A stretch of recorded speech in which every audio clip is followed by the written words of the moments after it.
अंतरराष्ट्रीय युवा विद्वान, जैन दर्शन में यूनिवर्सिटी टॉप व गोल्ड मेडलिस्ट, जैन सिद्धांत एवं न्याय विषयों को सरलता से समझाने वाले, यूएसए, इंग्लैंड, ऑस्ट्रेलिया आदि अनेक देशों में जैन धर्म की महती प्रभावना करने वाले, पंडित टोडरमल पुरस्कार, युवा विद्वत रत्न आदि अनेक पुरस्कारों से सम्मानित मूर्धन्य विद्वान डॉक्टर संजीव कुमार गोधा जयपुर द्वारा जानिए धर्म का मर्म। इस कार्यक्रम के पुण्यार्जक हैं सुरेंद्र जैन, रजनी जैन, राहुल जैन, प्रज्ञा जैन, एरिया जैन, ईरव जैन, फर्म राहुल ट्रांसफॉर्मर्स, कोटा। तीन भुवन में सार वीतराग विज्ञानता, शिव स्वरूप शिवकार, नमः त्रियोग समारिके, नमः त्रियोग समारिके। दौलत राम जी द्वारा लिखित यह है छह डाला नामक अनुपम ग्रंथ है और इस छोटे समय सारे जनवाणी का मर्म जिस छोटे से ग्रंथ में भरा है। बहुत सुंदर सुंदर पंक्तियां हैं और इन पंक्तियों को आधार बनाकर पांचवी ढाल कल हमने आपके बीच में प्रारंभ की है। इस पांचवी ढाल में 12 भावनाओं की चर्चा की है। ये 12 भावनाएं वैराग्य उत्पन्न करने वाली होती है और तत्वपरक चिंतन प्रस्तुत करने वाली होती है। कल हमने इन महत्वपूर्ण बातों को देखा था कि ये 12 भावनाओं का चिंतन चित्त में प्रसन्नता उत्पन्न करने वाला है। ये 12 भावनाओं का चिंतन हृदय में शांति प्रदान करने वाला है, समता भाव प्रदान करने वाला है। हे जीव, यदि तू समता भाव चाहता हो, हे जीव यदि तू शांति चाहता हो, तो तू इन 12 भावनाओं का चिंतन कर। तेरे हृदय में निश्चित ही समता भाव की जागृति होगी, समता भाव पनपेगा। और कहाँ कहाँ हमारे को समता भाव की जरूरत होती है। यदि आप उन परिस्थितियों की कल्पना करेंगे तो हर प्रतिकूल परिस्थिति में हमारे को समता भाव चाहिए होता है। किसी का मरण हो जाए तो हमारे को समता भाव चाहिए होता है। घर में किसी जवान व्यक्ति की मौत हो जाए, किसी की दुर्घटना हो जाए तो हमें समता भाव चाहिए होता है। आज की इस दुनिया में फैलती हुई कोरोना की परिस्थितियों में हमें समता भाव की जरूरत है। मेरा कहने का मतलब यह है कि ये जिन 12 भावनाओं की हम चर्चा कर रहे हैं, ये 12 भावनाएं हमारी चित्त की शांति के लिए, हमारे उपयोग की निर्मलता के लिए, हमारे चित्त में बढ़ने और दौड़ने वाली आकुलता को शांत करने के लिए एक अचूक औषधि है। ये एक ऐसी दवाई है, ये एक ऐसा चिंतन है। क्योंकि वास्तव में प्रॉब्लम दुनिया में नहीं है, प्रॉब्लम यहाँ है। प्रॉब्लम बाहर में नहीं है, प्रॉब्लम अंदर में है। आप दुनिया में सुधारना चाहते हो, सुधार दुनिया में नहीं करना है, सुधार अपने दिमाग में करना है, सुधार अपनी सोच में करना है, सुधार अपने चिंतन में करना है। और जैन दर्शन हमारे चिंतन को बदल देता है। जैन दर्शन हमारे चिंतन की धारा को बदल देता है। चिंतन किस तरह का होना चाहिए उसका एक व्यवस्थित विकास इन 12 भावनाओं के माध्यम से किया गया है। जिन 12 भावनाओं की हम यहाँ चर्चा आपके बीच में प्रारंभ कर रहे हैं, क्या सोचते हैं आप क्या सोचते हैं? स्टार्टिंग पहला पॉइंट इन 12 भावनाओं में नंबर 1 जिसे कहा गया अनित्य भावना। अनित्य अनित्य अनित्य का अर्थ होता है क्षण भंगुर। अनित्य का मतलब है नाशवान, अनित्य, शाश्वत नहीं है, उसका नाम अनित्य है। और ये अनित्य भावना को सबसे पहले लिखने की जरूरत क्यों महसूस हुई? सबसे पहले लिखने की जरूरत इसलिए महसूस हुई कि ये व्यक्ति ये सोचता है। आज की परिस्थितियों में यदि मैं आप लोगों से बात करूं तो आप ये सोचते हैं पंडित जी ज्यादा कमा पाए चाहे नहीं कमा पाए, जितना है उतना तो मेंटेन रह जाए। हर व्यक्ति ये सोच रहा है, हर व्यापारी ये सोच रहा है, बिजनेसमैन ये सोच रहा है जितना है उतना मेंटेन रह जाए। शेयर मार्केट वाले ये सोच रहे हैं, गोल्ड सिल्वर वाले ये सोच रहे हैं। मार्केट जिस तरह से निरंतर गिरता चला जा रहा है, कोई बात नहीं, हो गया ना, अब जितना है उतना तो मेंटेन रह जाए, इससे ज्यादा तो नहीं गिरे। समझ में आ रही है बात? इससे ज्यादा नहीं गिरे, इससे ज्यादा डाउनफॉल नहीं होवे। इसका मतलब ये चाहता है कि ये चीजें जो बनी हुई हैं ये बनी रहे। हमारा जो भरा पूरा परिवार दिखाई देता है, ये परिवार ज्यों का त्यों भरा पूरा रहे, हंसता खेलता रहे। लेकिन ये वस्तु स्वरूप कह रहा है कि दुनिया की प्रत्येक परिस्थिति क्षणभंगुर है, हर वस्तु नाशवान है। ये वस्तु का स्वरूप है अनित्य, अनित्य वस्तु का स्वरूप है। क्षण क्षण वस्तु का परिवर्तन हो रहा है और परिवर्तित होते हुए वो वस्तु विनाश को प्राप्त हो जाती है, उसका अभाव हो जाता है। पर्याय अपेक्षा से देखते हैं तो हर वस्तु बदल रही है, क्योंकि बदलना प्रत्येक वस्तु का परमानेंट स्वभाव है। मैं ऐसा कह सकता हूं, अनित्यता वस्तु का परमानेंट स्वभाव है। देखा है आपने दुनिया में कभी किसी को जो परमानेंट हो? है मंगत राय जी ने कहा गए चक्री जिन जीता भरत खंड सारा, कहाँ गए वे राम और लक्ष्मण जिन रावण मारा। बोलो, नहीं रहे वे लोभी कौरव जूझ मरे रण में, और गए राज तज पांडव तन को अग्नि लगी वन में। भाई साहब, ये जगत का स्वरूप है। इसका मतलब यह है कि पूरा जगत, पूरी दुनिया में कोई वस्तु ऐसी नहीं दिखाई दे रही है जो परमानेंट हो। परिवर्तन, परिवर्तन जो उत्पन्न हुआ है उसका विनाश नियम से होगा, जो उत्पन्न नहीं हुआ उसका विनाश नहीं होगा। ध्यान दीजिएगा, पॉइंट क्या कह रहा हूं मैं। जो उत्पन्न हुआ है उसका विनाश नियम से होगा, जो उत्पन्न नहीं हुआ उसका विनाश भी नहीं होगा। मुझे मालूम है आप सोच रहे होंगे सूर्य चंद्रमा के बारे में, जो चीज नई नहीं बनी है उसका विनाश नहीं होगा। मकान आपने नया बनाया है, नियम से विनाश होगा। आप समझ रहे हैं? एक बहुत संपन्न व्यक्ति ने अपने घर में इतना सुंदर, इतना पैसा लगाकर, अरबों खरबों की संपत्ति खर्च करके उसने मकान बनाया, उसने संपत्ति को बनाया अरबों खरबों का पैसा लगा करके, और बुलाया हम जैसे किसी विद्वान को। पंडित ज्ञान सिंह साहब सुनाया करते थे, बोले बुलाया विद्वान को, और विद्वान को बुला करके पूछा कि पंडित जी साहब देखो, क्या थोड़ा अभिमान से बोले, पंडित जी साहब देखो देखो, कोई चीज दिखती है आपको, कोई कमी हो तो बताओ। क्या इस अभिमान से कहा था कि कमी तो कहां से बताएंगे पंडित जी क्या कोई कमी नहीं है, कोई कमी हो तो बताओ, ऐसा अभिमान से बोले सेठ जी। तो पंडित जी ने कहा, सेठ जी 2 कमियां हैं। बोले क्या बात करते हो, बताओ। हमारे पास में सुधारने वालों की भी कमी नहीं है और पैसे की भी कमी नहीं है, आप कहो तो अभी सुधरवा देते हैं, बतलाओ क्या कमियां हैं। कि सेठ जी वो कमियां सुधर नहीं सकती। क्या उन कमियों, क्या बात करते हो, आपको पता नहीं है पंडित जी, हम सब करवा सकते हैं, आप बताओ तो सही।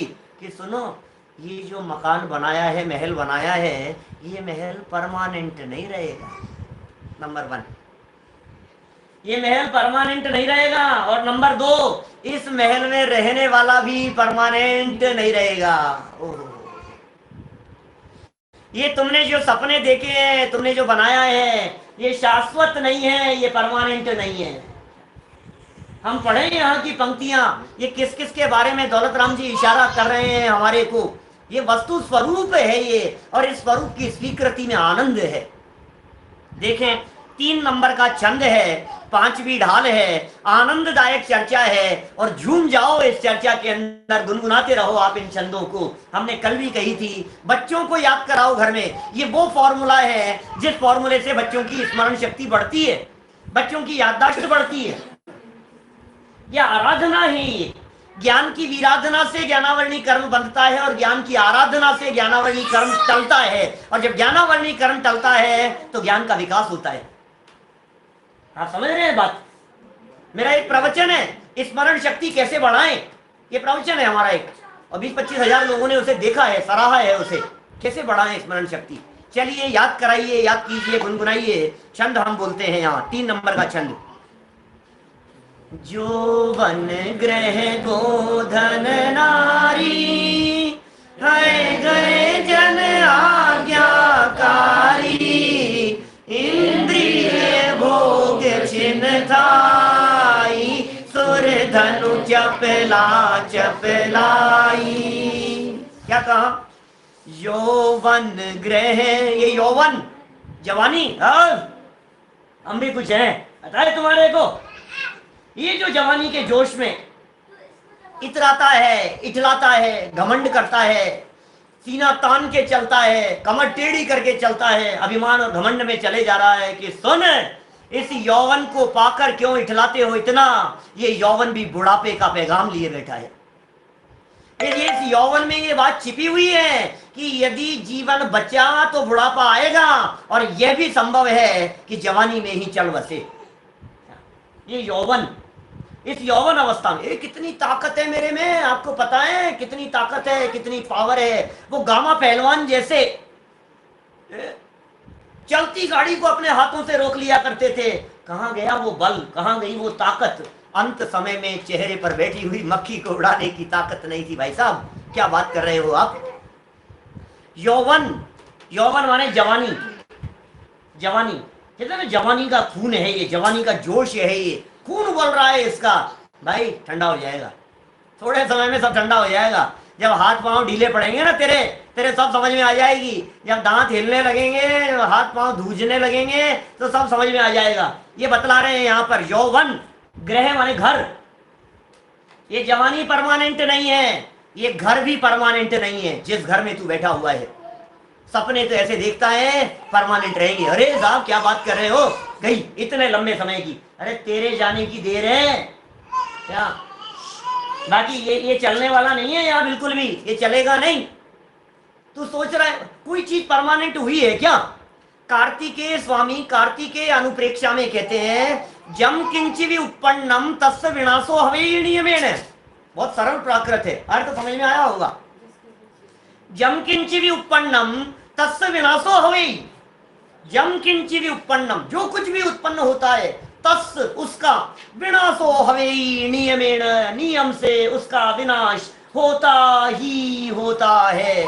बोलो आप, ये जितने जगत में आपको दिखाई दे रहे हैं क्या क्या, गोधन, नारी, अरे मेरी स्त्री है। कबीरदास जी कहते हैं घर की नारी को कहे तन की नाड़ी जाए। अरे मूर्ख क्या बात कर रहा है तू? कह रहा है मेरी पत्नी के क्या हो गया, मेरे बच्चों के क्या हो गया। घर की नारी नहीं, ये तन की नाड़ी तेरा साथ छोड़ करके चले जाने वाली है। ये स्वरूप, ये वस्तु है, अमर होकर के कोई नहीं आया है इस दुनिया में।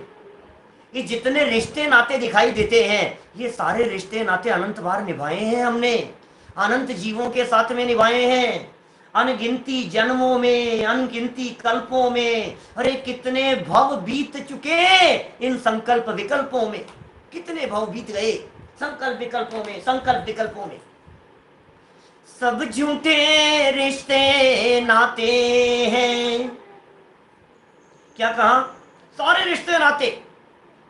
एक अपना जो गायक भगवान आत्मा के साथ जो रिश्ता है वो सच्चा रिश्ता है, वो अनादि अनंत है, वो परमानेंट है। और जिसने अपने उपयोग का नाता अपने उस स्वभाव के साथ में जोड़ लिया, फिर वो नाता कभी टूटेगा नहीं और साथ ही अनंत काल तक सिद्धालय में विराजमान हो जाएगा।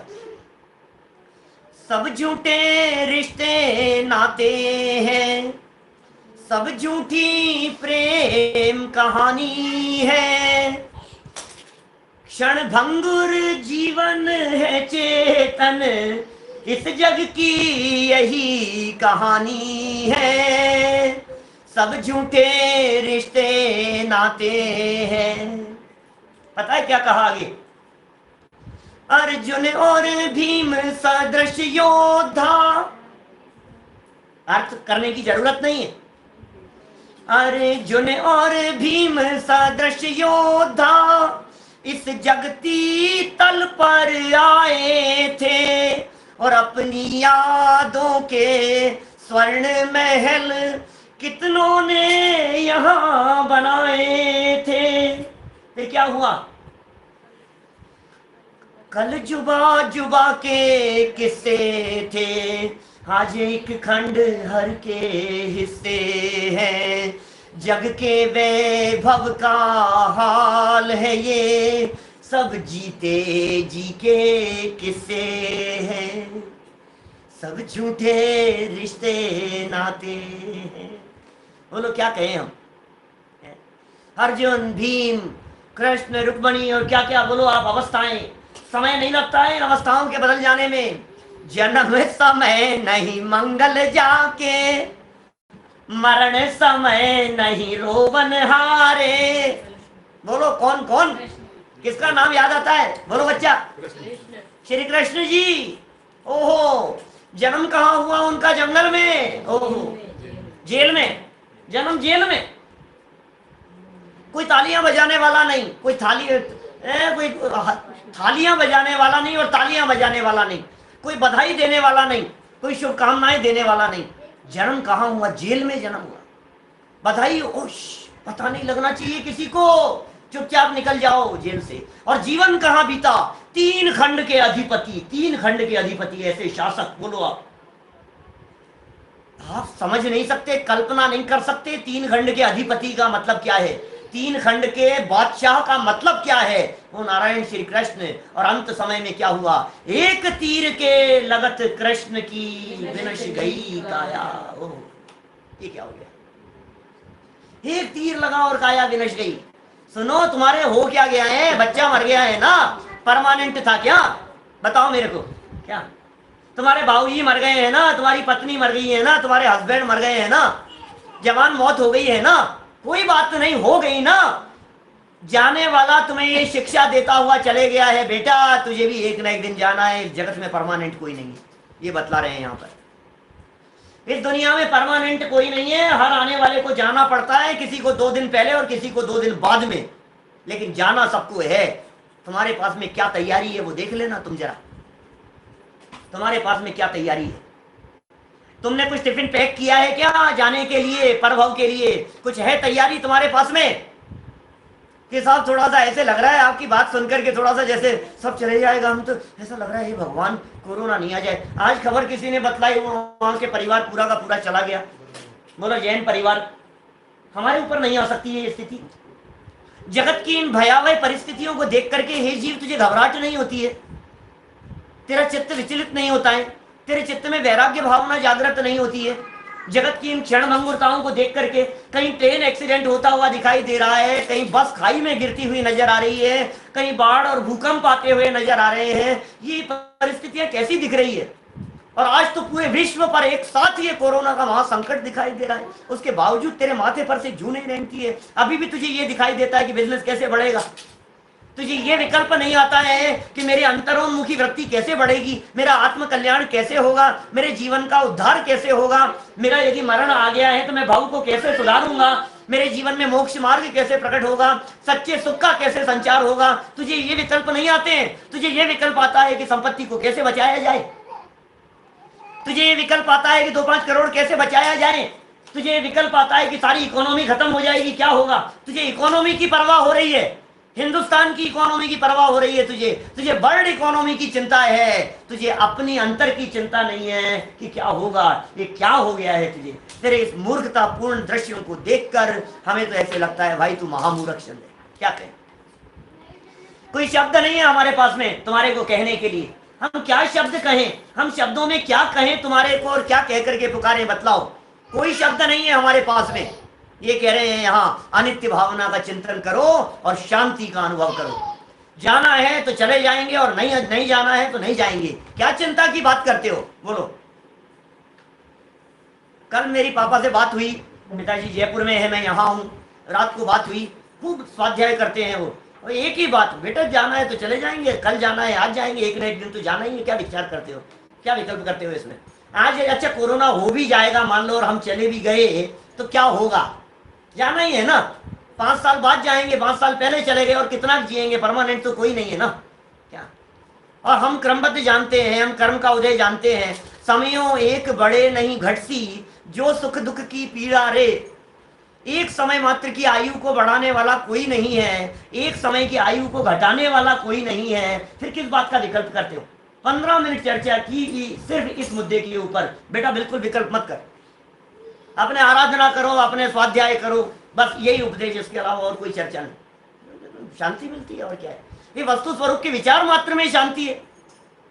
मैं समझ सकता हूं, जिसके ऊपर बीतती है उसे ही पता लगता है। मैं समझ सकता हूं, जिस परिवार में दुर्घटना हुई है उसके ऊपर ही बीती है। आपके साथ ऐसा हो गया है, मैं समझ सकता हूं आपकी परिस्थिति को, लेकिन भाई इस मोह को मंद करने में, इस मोह का अभाव करने में ही सार्थकता है। इस मोह में मरे जाएंगे तो कुछ हासिल होने वाला नहीं। जाने वाला तो चला गया, और जो बेटे हैं वो भी कब साथ छोड़ करके चले जाएंगे। समझ में आ रही है बात? उनके चले जाने की तो तुम्हें चिंता हो रही है, बेटा मर गया, बेटा मर गया, बेटा मर गया, बहू नहीं रही, ये नहीं हो गया, अब कौन संभालेगा, देखो आप छोटे छोटे से बच्चे हैं, जवानी में मर गया। अरे पंडित जी साहब क्या बताएं आपको, तू रो रहा है? तुझे उसके चले जाने की तो चिंता हो रही है, बाकी सारा परिवार बैठा है ना अभी तेरे साथ में, किस बात का विकल्प कर रहा है तू? स्वाध्याय कर, आत्म कल्याण की तरफ लग, वस्तु स्वरूप का विचार कर, गंभीरता से विचार करना। मैं जो बात आपको कहना चाह रहा हूं, मैं ये कहना चाह रहा हूं, आज वे व्यक्ति चले गए हैं तुम्हारे बीच से, तुम चले जाओगे तो क्या होगा? आप जानते हैं मौत किसे कहते हैं? मौत, अनित्यता की चर्चा कर रहा हूं मैं, परमानेंट नहीं है। 120 साल से ज्यादा उम्र किसी की नहीं है इस पंचम काल में। मैक्सिमम भी जी लोगे तो 120 तक जी लोगे, जो तो कोई दिखते नहीं है 120 वाले। मौत किसका नाम है? एक बच्चे के चले जाने का नाम नहीं। जब आपको मौत आएगी तो आपका बच्चा भी जाएगा, जब आपको मौत आएगी तो आपकी पत्नी का साथ भी छूटेगा, जब आपको मौत आएगी तो आपके भाई बहन बच्चे बच्चियों का सबका साथ एक साथ छूटेगा, घर बार महल मकान एक साथ छूटेगा। एक मोबाइल छूट जाता है ना आपसे, तिलमिला उठते हो आप, अरे यार पता नहीं क्या कहाँ चला गया है, टूट गया, क्या हो गया। एक मोबाइल के चक्कर में, एक गाड़ी के चक्कर में, एक वस्तु के चक्कर में, एक व्यक्ति के वियोग में, हम कह रहे हैं मौत उस परिस्थिति का नाम है जिस परिस्थिति में सारे के सारे संयोग एक झटके से छीन लिए जाते हैं, उसका नाम है मौत। आप तैयार हैं उसके लिए? आप तैयार हैं उस अनित्यता के लिए? आप तैयार हैं वो चिंतन करने के लिए? कीजिए ना चिंतन, कीजिए ना विचार। कौन बचा हुआ दिखाई दे रहा है आपको आज तक? आपके परिवार में क्या कभी किसी की मौत नहीं हुई है? आपका राग है, आपका मोह है जो आपको तकलीफ देता हुआ दिखाई देता है। मोह कम करो भाई, मोह दुख का कारण है, वियोग दुख का कारण नहीं है। किसी का चले जाना दुख का कारण नहीं है, आपका अपनापन और मोह दुख का कारण है। ये जगत अनित्य है, ये कह रहे हैं।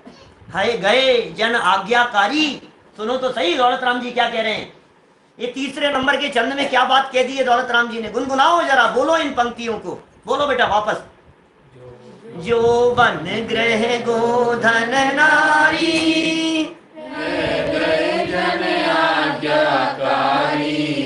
इंद्रिय भोग छिन थाई, सुर धनु चपला चपलाई। ओ क्या कह रहे हैं भाई साहब? यौवन अवस्था, ग्रह माने घर, और गौ धन सब लगा लेना इसके अंदर, जितना धन आप लगाते हो। गोधन और नारी, पत्नी, जहां पत्नी शब्द का प्रयोग किया वहां पुत्रादिक परिवारजन सभी लगा लेना। हाय गए हाथी और घोड़े, और जन आज्ञाकारी, तुम्हारे निर्देशन में चलने वाले। बोलो आप, सुनो सुनो, कौन कौन चल रहा है तुम्हारे निर्देशन में, कौन कौन चल रहा है तुम्हारी आज्ञा में? ये अनित्यता कह रहे हैं, तेरा वर्चस्व परमानेंट नहीं रहेगा, तेरा प्रभुत्व परमानेंट नहीं रहेगा, तेरा निर्देशन परमानेंट नहीं रहेगा, तेरी यशस कीर्ति परमानेंट नहीं रहेगी। इस दुनिया में कौन व्यक्ति ऐसा है जिसकी यशस कीर्ति परमानेंट रही है? सबका समय आता है, सबके दिन आते हैं, सबका काल होता है, वो टाइम पीरियड खत्म हो जाता है और उसके बाद में फिर वो डाउन हो जाता है। ये ज्योतिष शास्त्रों की भाषा में यदि हम कहें तो ये कहते हैं कि वो सबका गोल्डन टाइम पीरियड आता है। गोल्डन टाइम, ज्योतिषी लोग कहते हैं गोल्डन टाइम चल रहा है, गोल्डन टाइम चल रहा है। मेरे से पंडित जी आपका 12 साल का आपका जो टाइम पीरियड है वो गोल्डन टाइम है, ऐसा कहते हैं मेरे से। मैंने कहा आफ्टर दैट, बोलो सुनो, हम अनित्य भावना को जानते हैं, हम अभिमान में फूलने वाले नहीं है। तुम गोल्डन टाइम कह करके हमारे को 12 साल का गोल्डन टाइम कह रहे हो ना तुम हमारे लिए, हम ये बात तुम्हारे को कह रहे हैं कि 12 साल के बाद क्या होगा ये बताओ। हमें मालूम है कुछ परमानेंट नहीं, हम जानते हैं ये चीज। इस टेम्परेरी लाइफ में हर चीज परमानेंट तलाशता है। दुकान पर जाकर ये कहता है ड्यूरेबिलिटी कितनी है, ड्यूरेबिलिटी कितनी, तेरी लाइफ की ड्यूरेबिलिटी कितनी है, इसके बारे में विचार किया है तूने कभी? हाय गए जन आज्ञाकारी, सुनो 6 खंड में जिसकी चलती थी ना, उसका बेटा उसकी आज्ञा में नहीं चला। आप किसको आज्ञा में चलाने की बात करते हैं आप? 6 खंड में जिसकी चलती थी, 6 खंड की विभूति में भरत चक्रवर्ती 5 म्लेच्छ खंड, एक आर्य खंड में किसी की हिम्मत नहीं थी उसकी आज्ञा का उल्लंघन करने की, और उसका सगा बेटा मारीची उसके निर्देशन में नहीं चला तो नहीं चला। आप एड़ी से चोटी तक का जोर लगा लो, नहीं चलेगा तो नहीं चलेगा। एक बाल को काले से सफेद होने से तो रोक लो भाई साहब, ये अनित्य है ही। दांतों को हिलने से तो रोक लो, आंखों को फड़कने से तो रोक लो। आप वो कौन सी फड़कती है तो अच्छी होती है भैया? है सीधे वाली कि उल्टे वाली? पुरुषों की सीधे वाली, क्या पुरुषों की सीधे वाली और स्त्रियों की उल्टे वाली, ऐसा? और यदि लेडीज की मान लो वो सीधे वाली फड़क रही हो तो रोको उसको, और आपकी यदि लेफ्ट वाली फड़क रही हो भाई साहब तो फिर क्या करोगे? रोको ना रोको, किसी और की आंख की बात नहीं कर रहे, हम तुम्हारी आंख की बात कर रहे हैं। रोक भैया। ओ खुजली, ओहो क्या तो चलती है तो आता है ना हाथ का मैल, सीधे हाथ में पैसा आने वाला है भाई साहब, कहीं ना कहीं से आने वाला है, आएगा पैसा आएगा। और इधर चल रही यार, रोको, रोक नहीं सकते आप उसे, रोक नहीं सकते। समझ में आ रही है ये बात? होनी को टाला नहीं जा सकता है, उसे बदला नहीं जा सकता है, उसमें परिवर्तन नहीं किया जा सकता है। जितनी बातें ऊपर की फर्स्ट लाइन में कही है, इनके साथ साथ में नीचे की लाइन में दौलत राम जी कह रहे हैं, इंद्रिय भोग चिन्हथाई सुरधनु चपला चपलाई। ओ इंद्रियों के भोग, इंद्रियों के भोग, इंद्रियों के भोग एवं भोगने की भावना, ये सब सुनो में ऐसा कहते हैं दादा। दादा की भावनाएं बड़ी गजब की है, ऐसी ऐसी गजब की लाइनें हैं। अभी तो ये सिर्फ इन 2 लाइनों की चर्चा कर रहा हूं, कितनी बारे भावनाएं मेरे दिमाग में घूम रही है। हम किस किस की चर्चा करें, बोलो कितनी चर्चा करें? ज्यादा वाली लाइनें बोलता हूँ, 4 लाइनें बोलता हूँ सिर्फ 16 में से। अंजुलि जल सम जवानी क्षीण होती जा रही, प्रत्येक पल जर जर जरा नजदीक आती जा रही।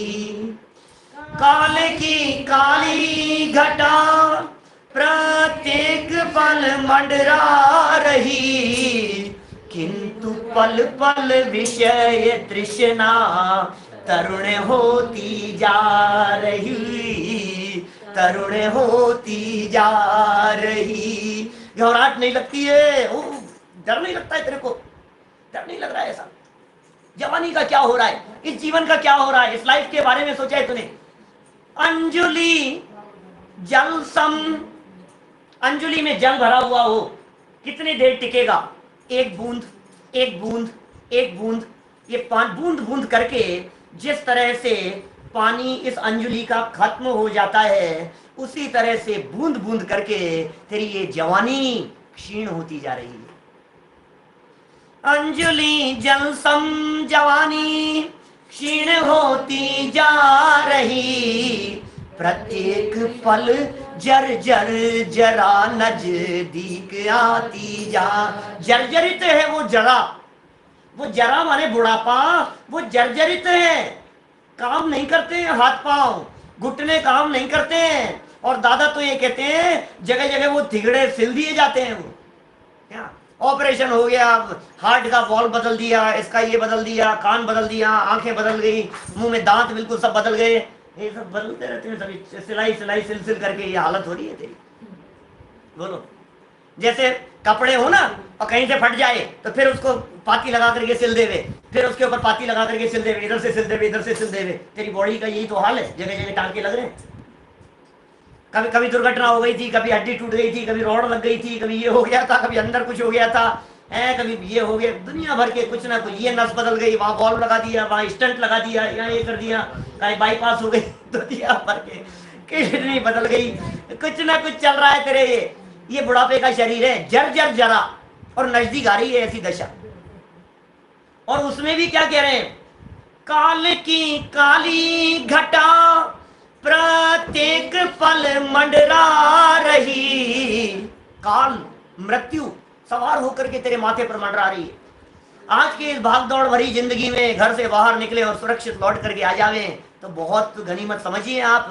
रोज रोड एक्सीडेंट होते हैं, रोजाना फ्लाइट क्रैश होती हुई नजर आती है, आए दिन एक्सीडेंट दुर्घटनाएं होती हुई नजर आ रही है। ये काल मंडरा रहा है तेरे सर पर। काल की काली घटा प्रत्येक पल मंडरा रही, और किंतु पल पल विषय तृष्णा तरुण होती जा रही। विषयों की तृष्णा, भोगों की आकांक्षाएं, और चाहिए, ये भी खा लूं, है। रसना इंद्रिय ऐसे तोड़ने की कोशिश करती है, चक्षु इंद्रिय कहती है और देख लूं, और थोड़ा सा और भोग लूं। हाथ पांव काम नहीं कर रहे हैं, शरीर काम नहीं कर रहा है, लेकिन भोगों की तृष्णाएं तेरी कम नहीं हो रही है। हम क्या बताएं तेरे को, तेरी हालत क्या हो गई है, तो इस हालत के बारे में विचार तो कर। ये कह रहे हैं अनित्य है, तू इसका विचार कर। कैसे है ये? क्षीण थाई इंद्रिय भोग, दौलत राम जी क्या कह रहे हैं, इंद्रिय भोग क्षीण थाई, क्षण मात्र के लिए स्थिर रहने वाले हैं, टेम्परेरी है, सब टेम्परेरी है, देखते ही देखते छिप जाएगा। कबीर दास जी की पंक्ति है, देखत ज्यों छिप जाएगा, देखत ही छिप जाएगा, ज्यों तारा प्रभात, पानी केरा बुदबुदा अस मानुष की जात। पानी का बुदबुदा दिख रहा है और देखते ही छिप जाएगा, ये मनुष्य की जात है। और दौलत राम जी ने क्या उदाहरण दे दिया, सुर धनु चपला चपलाई। बाहर देख रहे थे, अभी बरसात का मौसम हो रहा था ना, बाहर देखे मौसम अच्छा था, और बाहर जाकर के देखा और इंद्रधनुष दिखाई दे रहा है, रेनबो, वाओ कितना सुंदर दिखाई दे रहा है। आवाज लगाओ, बुलाना, अरे आ जाओ, आना आना बेटा आना। बच्चे को आवाज लगा रहा है दौड़ता हुआ, और वो दौड़ता हुआ देख है कुछ नहीं, ये क्या हुआ? ये सुरधनु मतलब इंद्रधनुष, रेनबो की बात कर रहे हैं। वो जो आपको दिखाई दे रहा था वो गायब हो गया। ओहो, चपला चपलाई, चपला कहते हैं बिजली को। अरे ये जो बिजली की चमक है ये दिखते दिखते ही गायब हो गई। ये चमकी थी एक क्षण मात्र के लिए। छोटे बच्चे हैं ना हमारे, ये कहता था ऐसा, ये तो पापा कोई फोटो खींच रहा है ऊपर से आसमान से, ये फ्लैश लाइट होती है ना, ये फोटो खींच रहा है कोई, गया खत्म, इतना ही है ये। अब ये बैठे बैठे अटेगा, गए छुट्टी। जिंदगी है भाई साहब, तुम क्या कर रहे हो? पल का भरोसा नहीं है, अगले क्षण का ठिकाना नहीं है तुम्हारा। 7-7 पीढ़ियों की तैयारी करके बैठता है, तो याद नहीं आती आपको उनकी चर्चा, वो सेठ हुकमचंद जी की, इंदौर के सर सेठ हुकमचंद जी, दादा सुनाते हैं, छावड़ा जी सुनाया करते थे हमारे, बतलाते थे क्या ठाट बाट से उनके, सच्ची घटना है उनके जीवन की। उनकी सेठानी ने उनसे ये कहा, देखा उनको थोड़ा मशगूल देखा, 2-4 दिन से व्यस्त देखा, तो सेठ जी से पूछा कि सेठ जी क्या बात है, 4-5 दिन से देख रही हूं आप बहुत ज्यादा टेंशन में नजर आ रहे हो, क्या बात है? बहुत ज्यादा टेंशन, आकुलता व्याकुलता, क्या इतनी काय की टेंशन हो गई?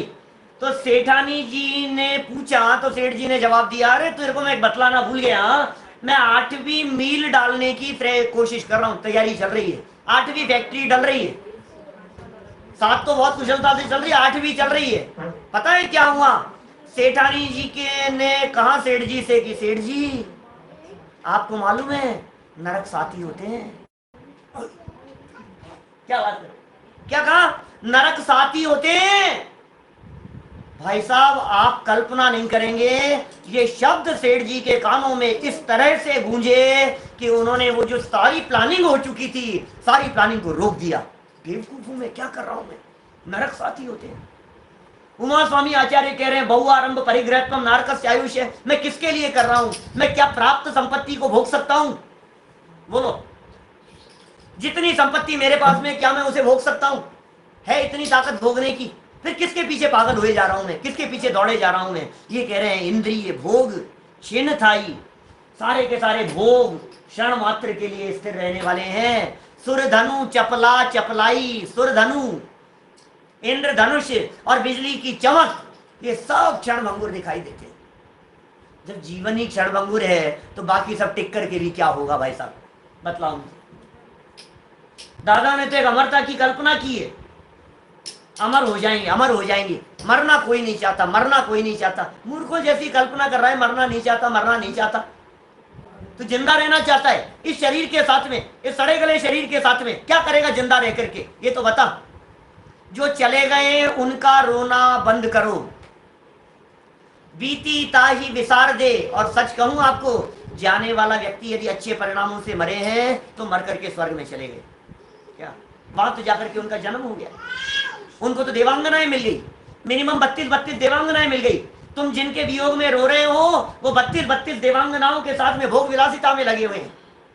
तुम जिनके वियोग में रो रहे हो, आंसू बहा रहे हो, तुम तो 12 दिन बाद में शांति विधान करोगे उनके लिए। 10 दिन बाद करोगे ना, 12 दिन बाद करोगे ना शांति विधान। उन्होंने तो जाकर के नंदीश्वर में जाकर के पूजन और आराधना शुरू कर दी। किसके लिए रो रहे हो तुम?